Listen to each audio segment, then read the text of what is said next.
इससे पहले के दो जो लेक्चर थे विधि शास्त्र पर, उनमें संक्षिप्त में व्याख्या की गई थी। आज कुछ और उसी कड़ी में आगे प्रयास करेंगे कि कम से कम समय में कोर्स को पूरा किया जा सके। तो आगे बढ़ते हैं। तो आज सबसे पहले देखिए, जहाँ पर मैंने छोड़ दिया था, बेंथम पर मैंने छोड़ा था, उसके आगे केल्सन के बारे में एक क्वेश्चन है, अक्सर आता है, वो थोड़ा सा देखा जाना चाहिए। जो केल्सन के बारे में मैंने बता ही दिया था पहले में कि उनकी पहचान ग्रैंड नॉर्म थी और नॉर्मेटिव साइंस की बात करते हैं। लेकिन एक स्टेटमेंट काफ़ी अक्सर आता है केल्सन से रिलेटेड कि केल्सन की जो थ्योरी है जिसके साथ जुड़े एसोसिएटेड किए जाते हैं, पूछते हैं कि pure theory of law associated with, कि जो विधि का विशुद्ध सिद्धांत है किससे संबंधित है, तो निश्चित रूप से आपका जवाब होता है कि केल्सन। तो ये तो सीधा सवाल है, लेकिन दूसरी चीज़ में छुपी होती है कि प्योर थ्योरी जो है क्यों प्योर है, क्यों ये कहते हैं कि केल्सन का जो अपना सिद्धांत है विशुद्ध है। तो इसके लिए एक चीज़ याद रखिए एक वर्ड में, कि वो कहते हैं कि separate from extra legal facts, वो अपने सिद्धांत को जो विधि से इतर तथ्य हैं, जैसे कि इतिहास, नीति शास्त्र, राजनीति शास्त्र, धर्म, रिलीजन, एथिक्स, पॉलिटिकल साइंस, इनसे अलग रखना चाहते हैं। सिंपल बात है, अगर कभी भी एक आंसर आपसे कभी क्वेश्चन आता है आपके जहन में, कभी पूछा गया कहीं भी, तो क्वेश्चन सिर्फ ये उठता है कि प्योर थ्योरी क्यों प्योर है, सिर्फ इसलिए कि केल्सन उसे एक्स्ट्रा लीगल फैक्ट्स, विधि से अतर तथ्यों से अलग रखना चाहते हैं। वो तथ्य कौन से हैं? History, political science, ethics, religion. इसलिए इनसे अलग रखने की वजह से इनका सिद्धांत शुद्ध विधि का सिद्धांत कहलाता है। चलिए, तो यहाँ ख़त्म करते हैं। आगे हम देखते हैं कि थोड़ा सा हिस्टोरिकल स्कूल और संक्षिप्त में सोशलॉजिकल स्कूल को भी देखने का प्रयास किया जाए कम समय में। तो हिस्टोरिकल स्कूल में आपको जो चीज़ें याद रखनी है वो सिर्फ परीक्षा के दृष्टिकोण से दो तीन चीज़ें ध्यान में रखिए कि जो हिस्टोरिकल स्कूल है इसे एंथ्रोपोलॉजिकल स्कूल भी कहा जाता है। हिस्टोरिकल स्कूल को दूसरे किस नाम से जानते हैं? एंथ्रोपोलॉजिकल स्कूल से भी नाम से जाना जाता है, पहली चीज।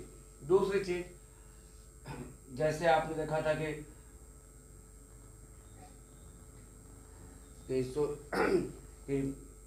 फादर ऑफ जूरिस्प्रूडेंस में आपने देखा कि ऑस्टिन का नाम लिया जाता है। उसी तरह से आप यहाँ देखेंगे कि ये जो विचारधारा है हिस्टोरिकल स्कूल की, इसके फादर कौन है? तो आपको सिर्फ एक सिंपल नाम याद रखिए, सैविनी। सैविनी का नाम याद रखिए, जर्मन जूरिस्ट हैं सैविनी। तो Savigny was a father of historical jurisprudence. Historical school के ये फादर कंसिडर किए जाते हैं। एक सवाल याद रखिए। दूसरा, सैविनी जो है इनके बारे में एलन ने एक स्टेटमेंट इनको कहा दिया हुआ है कि डार्विन बिफोर डार्विनियन, एक शब्द प्रयोग किया था, डार्विन बिफोर डार्विनियन, यानी डार्विन से पहले, यानी साइंस के क्षेत्र से पहले ही यह सिद्धांत जो डार्विन ने प्रतिपादित किया था वह सिद्धांत इन्होंने विधि के क्षेत्र में लागू कर दिया था, प्रचलन में ला दिया था। इसलिए इन्हें एलन महोदय जो हैं डार्विन बिफोर डार्विनियन कहना पसंद करते हैं। यानी father of historical school Savigny. दूसरा, डार्विन बिफोर डार्विनियन किसे कहा जाता है? सैविनी। किसने कहा है? प्रोफेसर एलन का मत है ये डार्विन बिफोर डार्विनियन है। दूसरी चीज़ याद रखिए। तीसरी चीज़ कि ये जो सैविनी महोदय हैं जर्मन फिलासफर है और ये किससे प्रभावित हैं? तो ये रोमन लॉ से प्रभावित हैं। इनका जो सिद्धांत है रोमन लॉ से इन्फ्लुएंस होता है। तो ये किससे प्रभावित हैं? रोमन लॉ से। ये चीज़ एक बहुत इंपॉर्टेंट याद रखनी है सैविनी के बारे में। दूसरा, सैविनी जो हैं जैसे कि मालूम है कि हिस्टोरिकल स्कूल से ही हैं, तो इनका मेन जो वर्क है वो है फॉकजीस्ट, यानी लोक चेतना का एक सिद्धांत है जो आप पढ़ेंगे, लोक चेतना या राष्ट्र चेतना फॉग ये लिखा होता है वोल्कजीस्ट, VOLKGIEST, वोल्कजीस्ट। इसे जर्मन में प्रोनाउंसिएशन इसका F है, तो इसे फॉगजीस्ट कहा जाना चाहिए। तो जो फॉगजीस्ट का सिद्धांत है इनके द्वारा प्रतिपादित किया गया, जिसे हिंदी में लोक चेतना या राष्ट्र चेतना का सिद्धांत कह सकते हैं। तो फादर हो गए, डार्विन बिफोर डार्विनियन हो गए। दूसरा आपने देखा है रोमन लॉ से इन्फ्लुएंस हुए, और इनका जो प्रिंसिपल है फॉगजीस्ट का सिद्धांत इन्होंने दिया है। और इनकी बुक का नाम भी याद रखिए, कभी कभी बड़ी बुक इनकी फेमस बुक है, आप कह सकते हैं जैसे कि system of modern Roman law, system of modern Roman law. देखिए नाम में भी इनके रोमन लॉ आ रहा है, रोमन लॉ से इन्फ्लुएंस भी है, तो बुक में इनका जो नेम दिखाई पड़ रहा है, साफ साफ वर्क दिखाई पड़ रहा है, system of modern Roman law. और एक बुक इनकी इंपॉर्टेंट है, history of Roman law, history of Roman law. तो ये बुक्स देख सकते हैं, 2 बुक्स हैं इनकी। और सेवनी के साथ एक चीज़ और देखनी है कि सेवनी जो है कस्टम को, सेवनी जो है कस्टम यानी रूढ़ि प्रथा को अत्यधिक महत्व प्रदान करते हैं।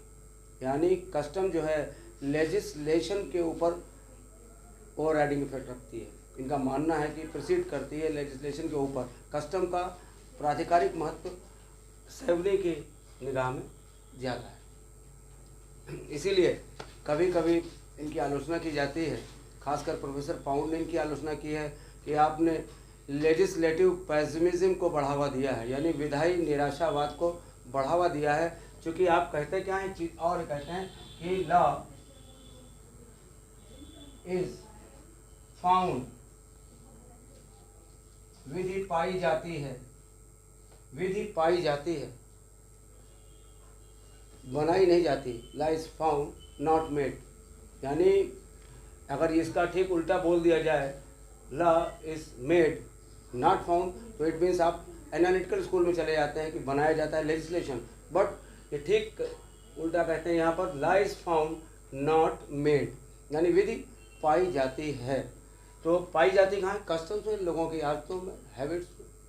धीरे धीरे लोगों के साथ इन्होंने कहा कि जैसे किसी देश की भाषा यानी लैंग्वेज एक विशिष्ट भाषा होती है, और जैसे जैसे भाषा का विकास होता है वैसे वैसे लोगों का विकास होता है, और उनमें जो आवश्यक रूप से जो कानून जुड़ा है भाषा के रूप में वो मजबूत होता जाता है, दृढ़ता लेता जाता है। अंततः वो कानून उस राष्ट्र की चेतना बन जाता है, जिसे वो फॉगजिस्ट कहते हैं।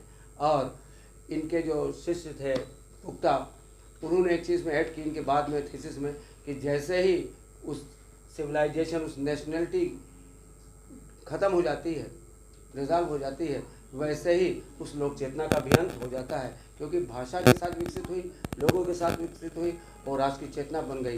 तो जैसे ही राष्ट्र समाप्त हुआ वैसे ही वो लोक चेतना भी समाप्त हो जाती है। तो ये कथन जो है फॉगजिस्ट का जो एक्सप्लेनेशन है वो कभी कभी आपसे पूछा जा सकता है इस तरीके से, किसी भी कमेंट में लिखा हो स्टेटमेंट में कि law grows with the growth of the people, यानी विधि व्यक्तियों के विकास के साथ विकसित होती है। तो इसका मतलब ये कथन सेवनी का है।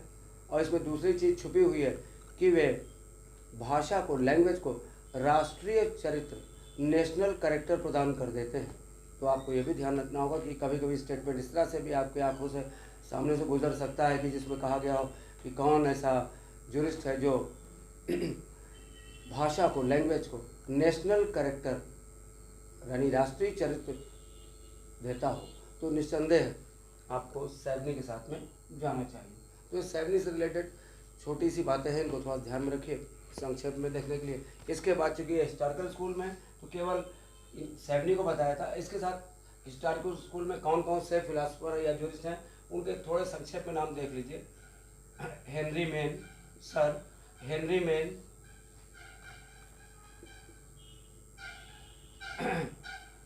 इनके और एक देखिए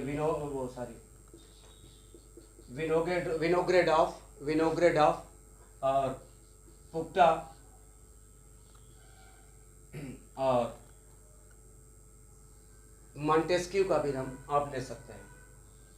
चार्ल्स बैरन डी मॉन्टेस्क्यू हैं, तो इसमें काफ़ी लोग आपको दिखेंगे, हीगल भी दिखेंगे, लेकिन थोड़ा इसमें सावधानी यहाँ रखनी पड़ती है हीगल के साथ में, क्योंकि हीगल को कुछ विशेष कारणों से फिलासफिकल स्कूल में पढ़ा जाता है। जब भी आप कोई एमसीक्यू क्वेश्चन करते हैं तो अक्सर हीगल के ऊपर कभी क्वेश्चन एक आता है कि हीगल किस स्कूल को बिलोंग करते दिखाई पड़ते हैं, तो अक्सर उसके ऑप्शन में फिलासफिकल स्कूल होता है। जबकि नेचुरली ये हीगल जो थे हिस्टोरिकल स्कूल में है, लेकिन इन्होंने जो फॉक्जिस पे वर्क किया है, इसको ढूंढने का प्रयास किया है, इसकी जो अप्रोच है उसकी वजह से ये फिलासफिकल स्कूल में भी आ जाते हैं।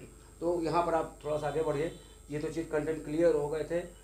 सेवनी से related, Savigny father of historical approach, Darwin before Darwinian, Roman law से इन्फ्लुएंस हुए, फॉक्जिस का प्रिंसिपल दिया, और कस्टम इनका आदर्श है, आइडल है, इससे आगे हटना नहीं चाहते हैं, और विधि के बारे में बताते हैं पाई जाती है।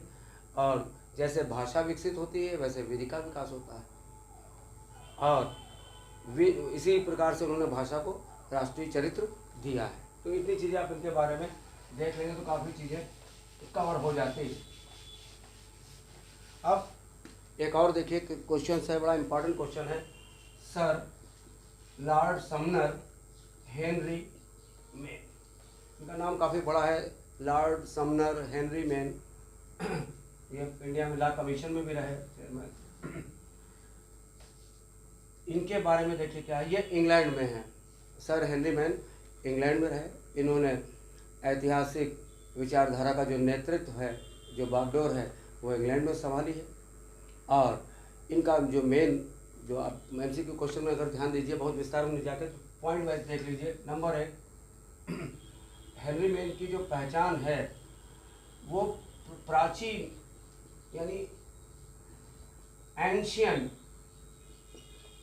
इस शब्द पर बड़ा जोर देते हैं। प्राचीन समाजों में एंशियंट, तो आप क्रिमिनल लॉ पढ़ें, कहीं भी जा देखें तो कभी भी डिफिनीशन में ये शब्द आपको इनका बहुतायत में प्राप्त होता है, प्राचीन या एंशियंट।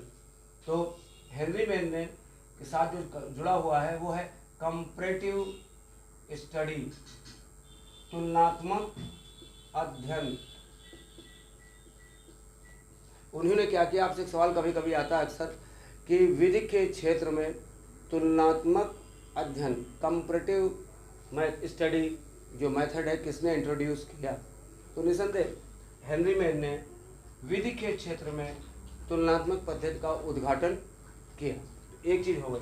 दूसरा, जो कि हिस्टोरिकल स्कूल के जितने भी लोग हैं वो सब विधि के विकास के बारे में बात करते हैं, क्योंकि विधि कैसे विकसित हुई, डेवलप्ड हुई, ना कि कैसे होगी या उसको कैसे किया जाना चाहिए, लेजिस्लेशन के पार्ट पर ध्यान नहीं देते हैं। तो इस दिशा में हेनरी मेन ने 2 काम किए कि जो सोशल इंस्टीट्यूशंस थे, social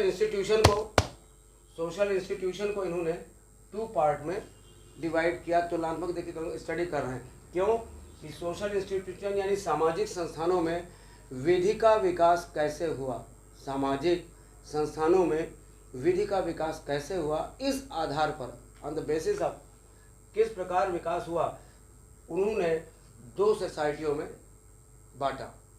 number 1 static societies, number 2 ये याद रखने वाला है प्रोग्रेसिव सोसाइटीज। यानी उन्होंने विश्व को देखा, सामाजिक संस्थानों को देखा और उनको 2 भागों में डिवाइड कर दिया कि उनमें विधि का विकास कैसे हुआ था, इस आधार पर। तो एक हो गई स्टैटिक सोसाइटी यानी स्थिर समाज जिन्हें कहते हैं, और दूसरे हो गए, इसको याद रखिएगा हिंदी में प्रगतिशील ही समाज है, प्रगतिशील समाज। कोई और इसकी जगह सब्स्टिट्यूट वर्ड नहीं यूज़ करते हैं आप ऑब्जेक्टिव क्वेश्चन में मिलाने के लिए, अन्यथा गलत होने की संभावना रहती है। Progressive societies and static society, स्थिर समाज। तो अब क्योंकि इनका मेन नज़रिया क्या है हेनरी मेन साहब का, कि वो बताना चाहते हैं विधि का विकास कैसे हुआ, विधि का विकास कैसे हुआ इसमें। तो अब इस पर देखिए एमसीक्यू क्वेश्चंस पे ध्यान देते हुए कि अब ये 2 सोसाइटीज़ हैं, अब ये 2 सोसाइटीज़ आपको दिखाई पड़ रही हैं जो हेनरी मेन ने डेवलप की हैं। एक है स्टैटिक और दूसरी है प्रोग्रेसिव। तो स्टैटिक सोसाइटी में 4 स्टेप्स हैं, 1 2 3 4। अब ये चारों को इसलिए ध्यान में रखना पड़ता है कि चारों में जो भी डेवलपमेंट होगा एमसी क्वेश्चन में हमेशा ज़्यादातर उनके क्रम बदल दिए जाते हैं, ऊपर नीचे कर दिए जाते हैं, तो पूछते हैं किस क्रम में उनका डेवलपमेंट है, या इनके बारे में आर्डर को भी अरेंज किया जाता है। तो नंबर 1 देखिए,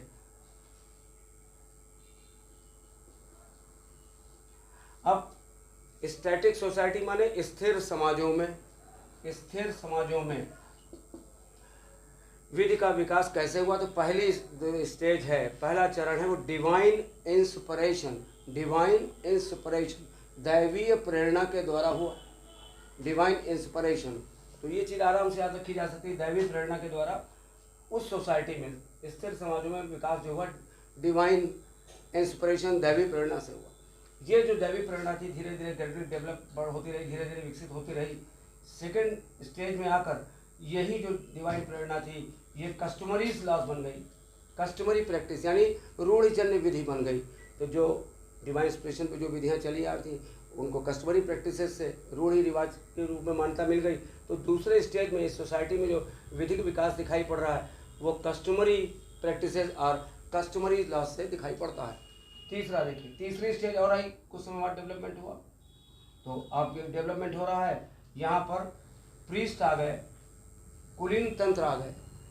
अब ये लोग खुद विधियाँ बनाते हैं, नए नए कस्टम डेवलप करते हैं और विधि में अनिश्चितता पैदा हो जाती है। इस तीसरी स्टेज में जो प्रीस्ट की स्टेज है, जहाँ धर्माचारी इसे कहते हैं, धर्माचारी आ जाते हैं, जहाँ विधियों का निर्माण करते हैं, जिसकी वजह से अनिश्चितता उत्पन्न होती है और समाज में विद्रोह, रिवोल्ट उत्पन्न हो जाता है। अतः इन्हें चौथी स्टेज में कोडिफिकेशन यानी संहिताकरण करना पड़ता है। तो चौथी स्टेज जो है संहिताकरण की स्टेज है। तो देखिए 4 स्टेज है, डिवाइन इंस्पिरेशन दैवी प्रेरणा के द्वारा, प्रथागत विधि कस्टमरी प्रैक्टिसेस के द्वारा, धर्माचारी प्रीस्ट के द्वारा, चौथी स्टेज संहिताकरण यानी कोडिफिकेटेड। तो यानी जो स्थिर समाज हैं, स्टैटिक सोसाइटी हैं, इनमें रहने वाले लोगों का जो विधिक विकास हुआ है वो यहीं तक सीमित है, यानी 4 स्टेज में। और ये जो चौथी स्टेज है जिसे कोडिफिकेशन कहा गया है, इसे इन्होंने हेनरी मेन ने स्टेटस यानी प्रास्थिति का नाम दिया। प्रास्थिति माने हैसियत। तो जो चौथी स्टेज, गौर करिएगा ये थोड़ा इंपॉर्टेंट है, ये 4 चीज़ तो आपको अलग हो गई, बिल्कुल एमसीक्यू में अलग कर लीजिए कि स्टैटिक सोसाइटी में डेवलपमेंट केवल 4 स्टेजेस में हो रहा है, चारों के नाम होना नहीं चाहिए, divine inspiration, customary practices, priest and codification, यहाँ तक खत्म। अब इसमें और कोई चीज़ नहीं, सिर्फ मिलाने के लिए देखिए। फिर ये जो इसकी इंपॉर्टेंस किस लिए है कि जो चौथी स्टेज है उसको उन्होंने कोडिफिकेशन को स्टेटस कहा। स्टेटस को सिर्फ इतना यहाँ पर जान लीजिए कि ये स्टेटस से इस सोसाइटी में रहने वाले लोगों के राइट्स एंड ड्यूटीज़ का डिटर्मिनेशन किया जाता है। और ये फार्मूला उन्होंने दिया सामान्यीकरण का, जनरलाइजेशन का, जो पूछा जाता है किसके द्वारा दिया गया है। तो लिखा होता है कहीं movement from status to contract, यानी अब ये जो प्रोग्रेसिव सोसाइटी है, जो कोई प्रोग्रेसिव सोसाइटी है वो शुरू में स्टैटिक रही होगी, अब प्रोग्रेसिव कैसे बनेगी, तो जब स्टेटस को ब्रेक करेंगे, खंडन होगा, तभी बनेगी। तो वो फार्मूला दे रहे हैं प्रोग्रेसिव सोसाइटी कैसे बनेगी। तो कह रहे हैं कि प्रगतिशील समाजों में movement of progressive society has hitherto been movement from status to contract. ये सब अगर याद है किसी भी स्टेटमेंट में आता है कथन में कि स्टेटस टू कॉन्ट्रैक्ट, संविदा से हैसियत से संविदा की ओर, यानी प्रगतिशील समाजों में विधि का जो विकास हो रहा है कैसे हो रहा है, स्टेटस माने हैसियत, परिस्थिति से संविदा की ओर हो रहा है, यानी आप संविदा करने की स्थिति में पहुंच जाएंगे। तो ये फार्मूला केवल याद कर लीजिए किसने दिया है, जिसमें ये वर्ड यूज किया जाए movement from status to contract. तो निस्संदेह हेनरी मेन साहब हैं, sir Henry Maine, historical school में हेनरी मेन। और प्रोग्रेसिव सोसाइटी तभी हुई जब इसका ब्रेक होगा स्टेटस का। और एक सवाल इसमें और पूछा जाएगा, जब भी अक्सर आता है कॉम्बिनेशन में, जो मूवमेंट हो रहा है स्टेटस प्रोग्रेसिव सोसाइटी में स्टेटस से कॉन्ट्रैक्ट, वो 3 तरीकों से होता है, एल, एफ और ई। तो अब ये सवाल देखिए कि प्रोग्रेसिव सोसाइटी में किस प्रकार से विधि का विकास हुआ, किन माध्यम से हुआ, क्यों प्रोग्रेसिव सोसाइटी बनी। इसलिए बनी कि उनका विकास 3 तरीके से हुआ। एल फॉर लेजिस्लेशन, विधायन के द्वारा। LF लीगल फिक्शन, यानी विधिक कल्पना के द्वारा। इक्विटी यानी साम्य के द्वारा, यानी प्रगतिशील समाज जो थे, जो स्टैटिक सोसाइटी की ब्रेक हुई और वो कोडिफिकेशन स्टेटस से आगे निकल गई और उन्होंने अपना विधिक विकास इन 3 तरीकों से किया, विधायन, legislation, legal fiction and equity. ये पूछा जाता है कि किन तरीकों से अपना विकास किया, कौन से 3 माध्यम थे। तो निसंदेह LFE, legislation, legal fiction and equity. तो ये आपका हेनरी मेन से रिलेटेड ब्रीफ में है। और 2 बुक्स के नेम इनके देख लीजिए, एंशिएंट लॉ और द विलेज कम्युनिटीज। 2 बुक इनकी इंपॉर्टेंट हैं, पूछी भी आती है एग्जाम में। एंशिएंट लॉ यानी देखिए प्राचीन, हमने पहले बताया था एंशिएंट लॉ, और दूसरी द विलेज कम्युनिटीज। तो ये हेनरी मेन से रिलेटेड आप इतनी चीज देख सकते हैं कि इसमें स्टेटस पूछी जा सकती है, इसमें ये तरीके पूछे जा सकते हैं, और ये स्टेटमेंट में जहाँ आ जाता है स्टेटस टू कॉन्ट्रैक्ट। तो ये आप देखें, यहाँ पर आपको काफ़ी हेल्प मिलेगी इससे।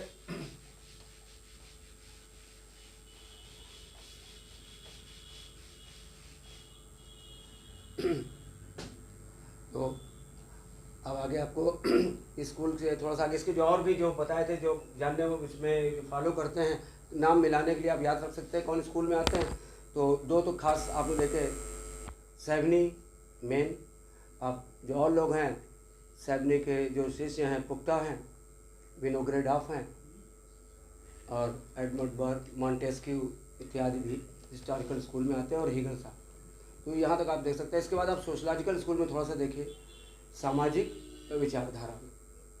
तो जब सामाजिक विचारधारा में आप देखेंगे तो सबसे पहले देखिए कि बिल्कुल सिंपल है, चूँकि सोशलॉजिकल स्कूल की ओर मूव कर रहे हैं, तो 2 चीज़ें याद रख लीजिए कि जितने भी स्कूल में लोग होंगे वो विधि का जो अध्ययन केंद्र बिंदु मानेंगे, वो समाज में मानेंगे कि विधि के जो अध्ययन का केंद्र बिंदु है समाज है। और चूँकि समाज जो है डायनेमिक है, सोसाइटी गतिशील है, तो अतः जो परिवर्तन किया जाना चाहिए वो विधि में किया जाना चाहिए, यानी law and instrument for social changing. तो जितने भी इसमें आपको जो दिखाई पड़ेंगे वो सब अपने विधि का जो अध्ययन केंद्र है, बिंदु है, वो समाज में ही रखते हैं। तो देखते हैं, तो कुछ खास लोगों के नाम देखते हैं संक्षेप में। तो देखिए इसकी शुरुआत करिए। जैसे कि सेवनी को आपने देखा, यहाँ पर फादर देखा था आपने हिस्टोरिकल स्कूल में, उसी तरीके से अब आप यहाँ पर सोशियोलॉजिकल ज्यूरिस्प्रूडेंस में जाएंगे स्कूल में, तो इनके जो फादर आएंगे कौन होंगे। तो एक सवाल सबसे पहले जेहरिंग, तो जे से लिखते हैं जेहरिंग होता है, वैसे एहरिंग उसको हिंदी में आप लिखते होंगे एहरिंग, तो उनकी स्पेलिंग जे से शुरू होती है, जे। तो प्रोफेसर एहरिंग जो है इसके सोशलॉजिकल ज्यूरिस्प्रूडेंस यानी सोशलॉजिकल स्कूल समाजशास्त्रीय विचारधारा के फादर कंसीडर किए गए हैं। और इनके बारे में पहले बता चुका हूँ कि इनको सोशल या सोशियोलॉजिकल यूटिलिटेरियन कहा जाता है। सोशियोलॉजिकल यूटिलिटेरियन कहा जाता है, यानी सामाजिक उपयोगितावादी। केवल उपयोगितावादी अगर कहीं होता है वो बेंथम के लिए शब्द प्रयोग किया जाता है, लेकिन उसके पहले अगर कोई विश्लेषण ही जुड़ा हुआ एडजेक्टिव सामाजिक, तो इसका मतलब एहरिंग होते हैं। तो 2 चीज़ देखेंगे, फादर ऑफ सोशलॉजिकल स्कूल एहरिंग, और दूसरा इन्होंने जो वर्ड इनके लिए यूज़ किया गया यूटिलिटेरियन का, सोशल यूटिलिटी। तीसरी चीज़ इनका एक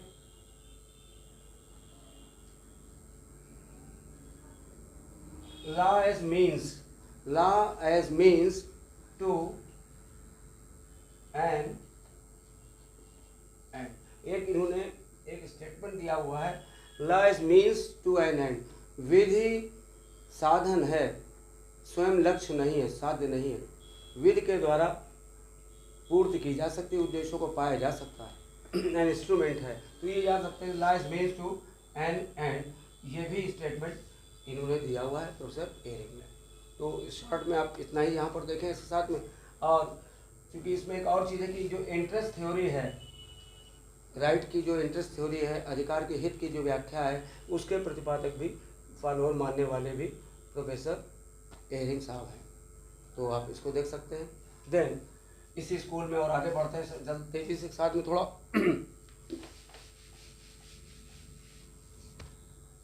ऑगस्ट कॉम्टे, ऑगस्ट कॉम्टे शब्द का प्रयोग किया जाता है।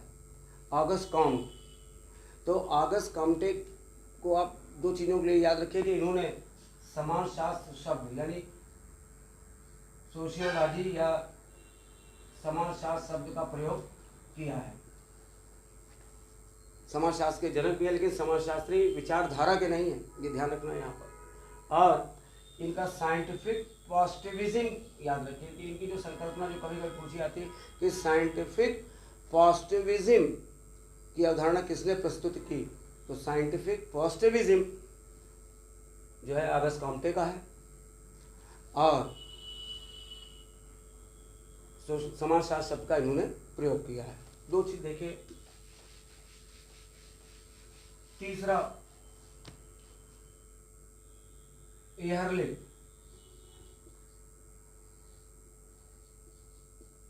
एहरलिख को देखिए, एहरलिख, यूगेन एहरलिख, इनके साथ जो कॉन्सेप्ट है वो लिविंग लॉ का है।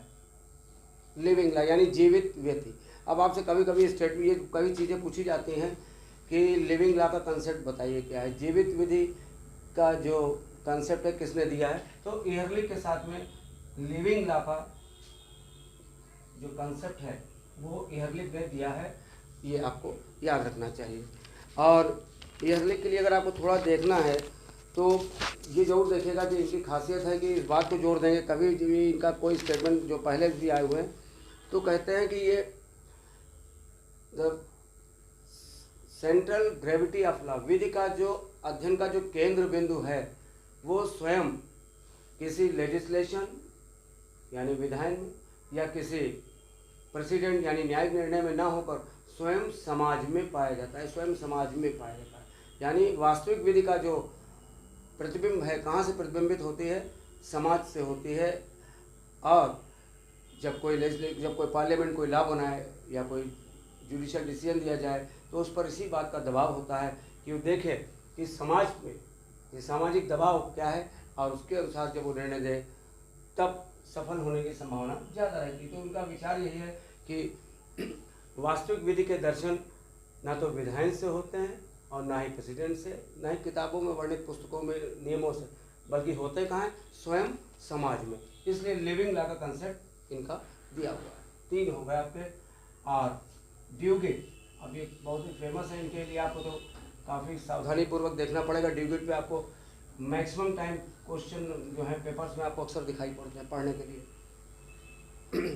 तो ड्यूगेट को याद रखिए, जैसे ड्यूगेट है आप बोलते हैं किस शब्द से याद रखिए, ड्यूगेट के साथ जैसे ड्यूटी शब्द को आप एसोसिएट कर दीजिए।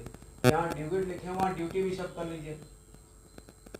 तो जहाँ ड्यूटी शब्द आप कर लेंगे तो बिल्कुल क्लियर हो जाएगा। ये ऐसे विधिशास्त्री हैं जो कर्तव्य पर अधिक बल प्रदान करते हैं और अधिकार की जो अवधारणा है उसे पूरी तरह से नकार देते हैं, रिजेक्ट कर देते हैं।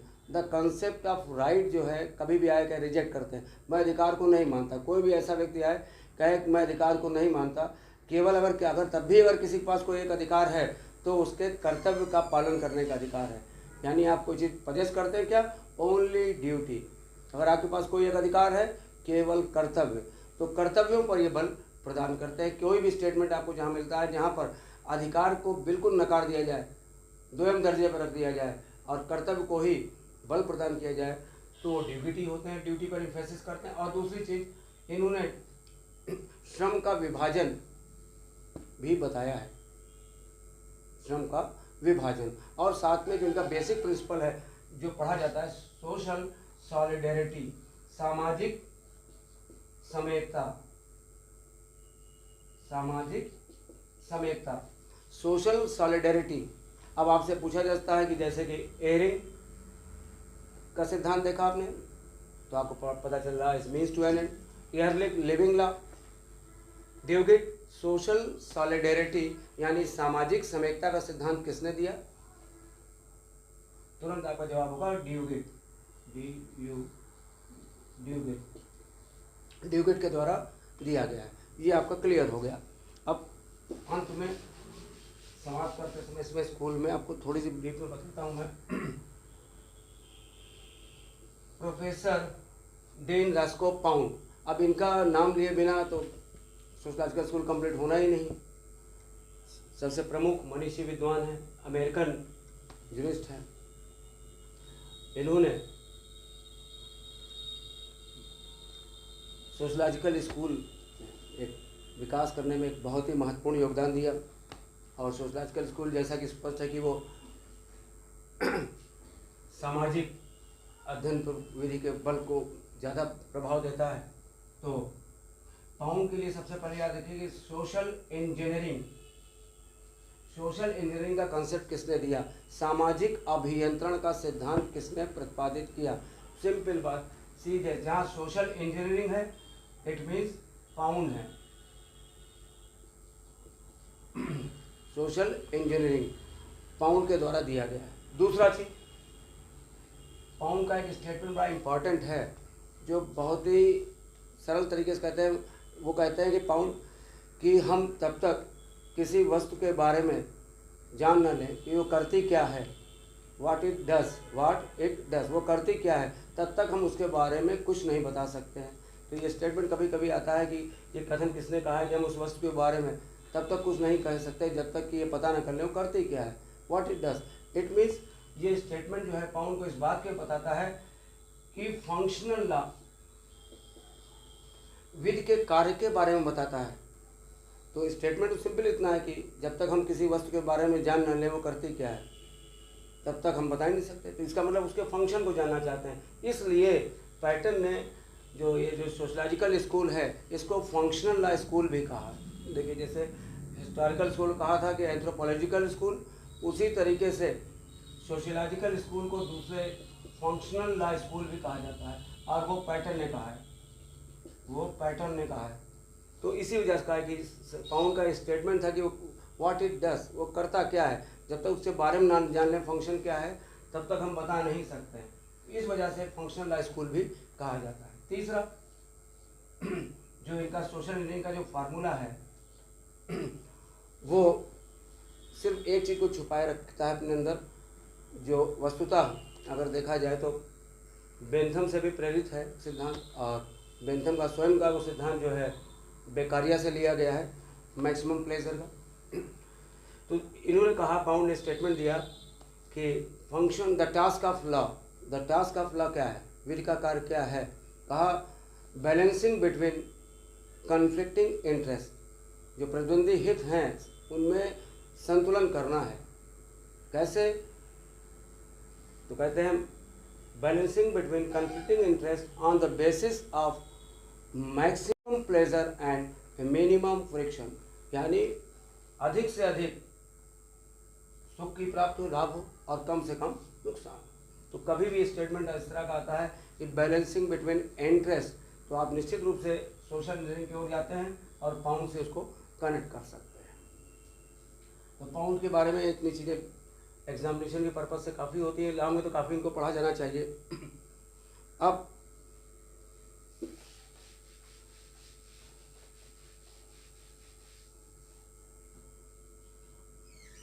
इसमें स्पेंसर भी आते हैं। स्पेंसर पे एक स्टेटमेंट आता है। स्पेंसर पे एक स्टेटमेंट है कि इनका, जैसे कि सोशल इंजीनियरिंग किसका था, तो आपने कहा पाउंड का था। सोशल सॉलिडरिटी किसकी थी, तो आपने कहा ड्यूगिड की थी। तो स्पेंसर के लिए जो है ऑर्गेनिक थ्योरी ऑफ लॉ, विधि का कायिक सिद्धांत किससे संबंधित है, तो हर्बर्ट स्पेंसर हैं, इनसे संबंधित है विधि का कायिक सिद्धांत। ऑर्गेनिक थ्योरी ऑफ लॉ किससे संबंधित है, यानी विधि जो है सामाजिक ही तथ्यों में पाई जाती है, ऑर्गेनिक थ्योरी ऑफ लॉ। तो स्पेंसर का है, इसको आप स्कूल में देख सकते हैं। इसके बाद आप थोड़ा सा एक आध स्टेटमेंट और देख लीजिए। रियलिस्ट मूवमेंट में टाइम के हिसाब से इसको क्लोज करना है लेक्चर को। तो रियलिस्ट मूवमेंट जो है बेसिकली वो एनालिटिकल पॉजिटिविज्म और सोशियोलॉजिकल स्कूल को मर्ज करता है, उनके विचारों को एक कंबाइन करता है, ग्रहण करता है। इसकी खासियत है रियलिस्ट मूवमेंट यानी यथार्थवादी विचारधारा जो है वो न्यायिक यानी जुडिशियल कोर्ट, न्यायालय, जजेस, इनकी भूमिका पर बल प्रदान करती है। यानी कोई भी ऐसा स्टेटमेंट, कथन जो जजेस को इंक्लूड करता हो, जैसे कि फॉर एग्जांपल जजेस put life into dead words of statutes, यानी जजेस, न्यायाधीश संविधि के मृत शब्दों में प्राण फूंक देते हैं। तो देखिए जजेस का रोल आ रहा है, तो इसका मतलब ये स्टेटमेंट किस स्कूल से जाएगा, तो निश्चित रूप से जजेस की भूमिका को ध्यान दे रहा है, तो ये रियलिस्ट मूवमेंट में जाएगा। फिर कहा किसने है, ये तो आप आगे देख सकते हैं, प्रोफेसर ग्रे का स्टेटमेंट मैंने बोला था, चिपमैन ग्रे का। तो इसमें देखते हैं कि रियलिस्ट मूवमेंट में जैसे सब में आपने फादर देख लिए, तो रियलिस्ट मूवमेंट 2 पार्ट में दिखाई पड़ता है, अमेरिकन और स्कैंडिनेवियन। तो देखिए अमेरिकन को थोड़ा सा देख लेते हैं। अमेरिकन जो यथार्थवाद है, इसमें ज़्यादातर जितने भी लोग हैं जो आपको मिलेंगे जो वो सब ज़्यादातर जजेस हैं, न्यायाधीश हैं। तो इनके जो फादर हैं ओलिवर वेंडल होम्स, ओलिवर वेंडल होम्स, तो इनके जो फादर अभी देखेंगे कौन है, तो आप कहेंगे ओलिवर वेंडल होम्स हैं, रियलिस्ट मूवमेंट के। इसको स्कैंडिनेवियन को हटा दीजिएगा, अमेरिकन पहली चीज। दूसरी, होम्स का एक स्टेटमेंट थोड़ा सा याद रखा जा सकता है, अच्छा स्टेटमेंट है, life of law. Life of law, ये वर्ड इनका की वर्ड है यहाँ पर। Life of law is not a logic, life of law is not a logic, it has been experience. वो कहते हैं वेदी का जो जीवन है वो तर्क नहीं है, नॉट ए लॉजिक, एक्सपीरियंस, अनुभव है।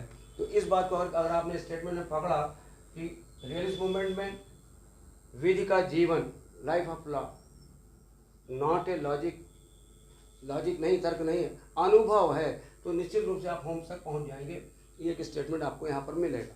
दूसरा, Frank, Jerome Frank, Jerome Frank जो है यह भी रियलिस्ट मूवमेंट के अच्छे प्रणेता हैं, आगे देख सकते हैं। इनका एक स्टेटमेंट अक्सर याद रखिए, याद रखने के लिए इम्पॉर्टेंट है।